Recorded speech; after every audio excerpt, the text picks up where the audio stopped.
René, thank you very much for taking the time to not only join me today for a coffee, but especially for our chat on our UNIQA 3.0 Growing Impact Strategy. And today I'm very much looking forward to your broad perspective on people, brand, ESG, personal lines and asset management.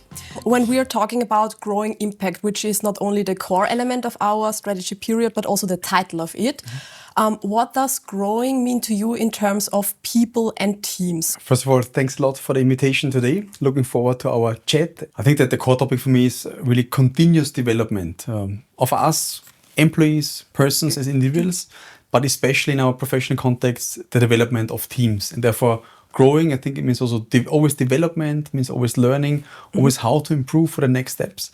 And I think if this is anchored in our culture, I think then we have a strong connection to what we want to achieve with our strategy program, UNIQA 3.0 Growing Impact. If we would say employees had really 1 hour per week specifically to invest in their development, in their growth, and they would come to you and ask you, René, where is the time best spent right now to make really the biggest impact also for us as an organization in the future? What kind of advice would you give to those kind of colleagues? That's really difficult because 1 hour is not much to really get prepared for the future and all our challenges in the future.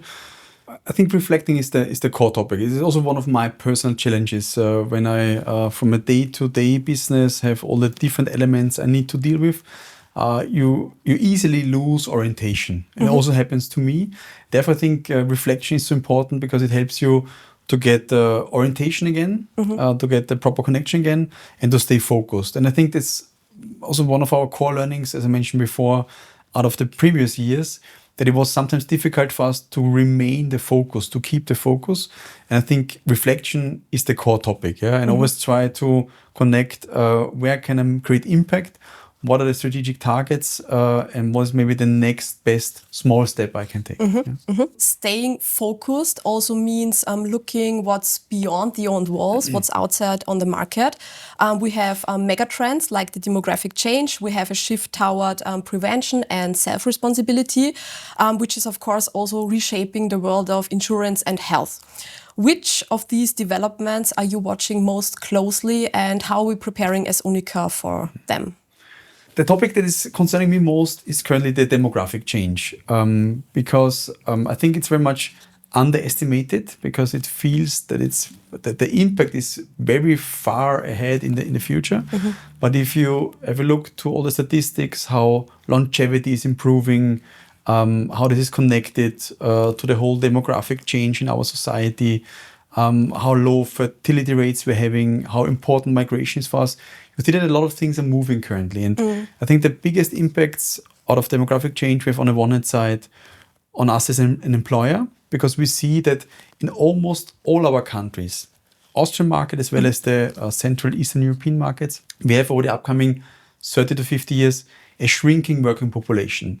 And this will put up a lot of pressure on us as an employer as we need to find every year new talents. I think you know this very well. We have around 15,000 employees working for the insurance business at UNIQA. And every year we need to find 2,000 new talents to keep and remain on the same level. Therefore, that's very important for us. And I'm very worried about these upcoming changes because I think the war for talent will get much intenser in the upcoming decades. And it's not a discussion about months or years now. It's really a long-term view. That's one aspect. And the other one is clearly in the personal lines business. Because if people are getting older, usually they are not getting healthy older. But what we see is, especially in health insurance business, that we have a significant increase in our benefits, in our costs we need to pay out of insurance contracts.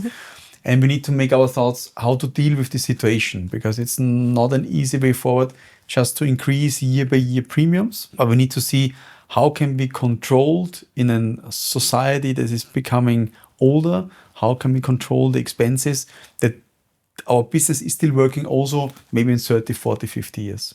Shaping the future is not only about, as you said, programs and products, it's also about the values that guide us along the way. Is there one value where you would say this one has in particular relevance at the moment for us as an organization?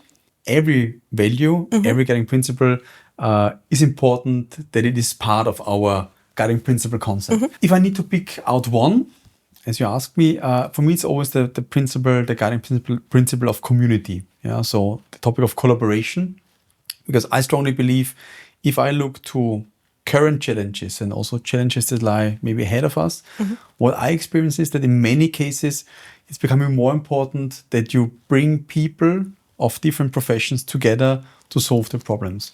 And therefore, I think collaboration is key. And I think also collaboration is a skill we need to have. We need to further train and develop and can be a differentiator in the market. Yeah? And you see this also in different approaches. We try to shape this in our culture initiatives. We have this huge initiative coming from the international side of the communities, where we also try to shape collaboration across the countries, across hierarchies. So there's a strong belief in this company that collaboration can make a difference. And so if I need to pick one, I think this can be really a differentiator in the future. Therefore, community collaborating beyond existing borders would be the one I would pick. Yeah.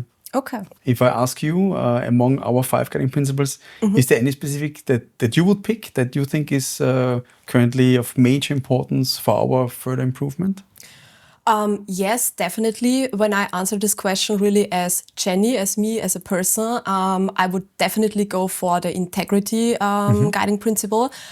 Because I think at the end of the day, we have our claim, living better together, and that's also a promise. And our core product, our core elements are being a partner in times where people really need support, need help, maybe not having the best times. And here for me, I think it's really the core essence of keeping our promises, being there, being the partner exactly in those kind of times. And that also comes from the way how I'm raised, like in my region, in this Lower Austria area, where there was this handshake guarantee still on any kind of topic. If there is something is promised, we also deliver, and integrity would be very important for me. Yeah, I would definitely go for integrity. I like the expression of handshake guarantees. It's an easy explanation of the principle of integrity. Yeah, René, thank you very much for taking the time today, joining this coffee and chat format, sharing all your insights. It was really a pleasure to talk to you. Pleasure was on my side. Thank you so much, Jenny. Thank you.